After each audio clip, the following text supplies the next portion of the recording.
Alessandro, we know V.Ships as the world's largest ship manager, but V.Ships Offshore, just how significant is that within the V.Ships empire? Well, V.Ships Offshore is going to become one of the most key strategy for us to develop in the future. In fact, in our new reorganization given last year, we put our top focus to develop offshore as a key priority. We found there is a space for us to develop the potentiality for a key subcontractor that can deploy marine operation services, and there is many contractors which needs to have professional people to come and help them, and we find that we have the right capability, the right infrastructure, the right logistic in order to come and help them in the right specific sector. But still we keep our heritage of marine people, so we're going to concentrate very much in our marine operation side, so on the crewing, the compliance, the maintenance, and all this part which are just strict collected to the marine operation side. We've covered a wide range of topics at the conference today. What for you has stood out as being a significant issue?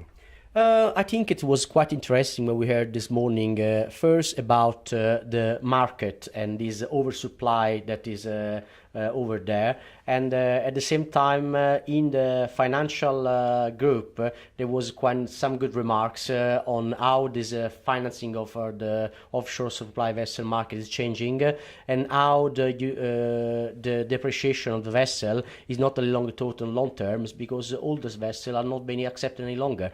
So there's new thinking on how we finance our vessel and how we depreciate them across the time. So this was quite interesting piece, quite remarkable information. Thank you. And looking forward, what do you think will be the biggest challenges in the OSV sector? Well, as we said, and we heard this morning from the market, the oversupply is going to be eating very much the owners that have a large fleet and want to deploy them. The demand is there, but is not properly as much covering all the supply that is going to come out of the yards. And at the same time, we as V-Ships, we find there is a big gap for the skill of the personnel. And so our commitment is make sure that all these units that come out will have the right skilled personnel to run them in a safe and a professional manner. So we'll be concentrating very much on that. Shortage of the right skilled personnel is always going to be an issue, but we're going to tackle that. We're going to work on that in order to make sure that the gap is filled as much as possible. And what about the opportunities going forward? Where are the areas of opportunity in the OSV sector? As we said, and we heard this morning, there are both geographical opportunities and also some technological opportunity that can give new bright light to the future. Geographically, we heard about the new development in West Africa that was unknown to us till the last few years, and specifically with the new tonnage, which was not we were not used to.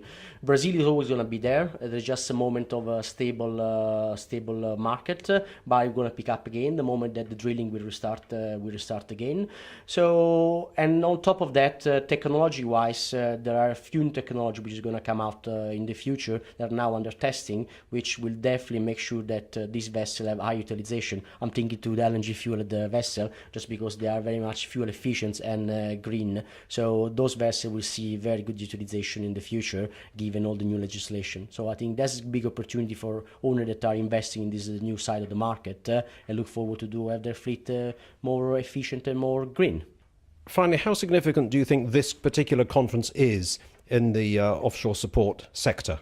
I think this conference is a unique opportunity and the only conference in the year that is able to gather all the key stakeholders around the same place. So for me, this is very important. I'm very much supportive that all the key stakeholders, including ship owners, the operators, the service provider, the main manufacturer, come and gather in the same place in order to share best practice. The OSJ has been very successful in organizing this conference the last years, and it's always been year by year always better. And so I look forward always year by year to come back here in order to make sure that I can share best practice with everybody coming and joining this conference.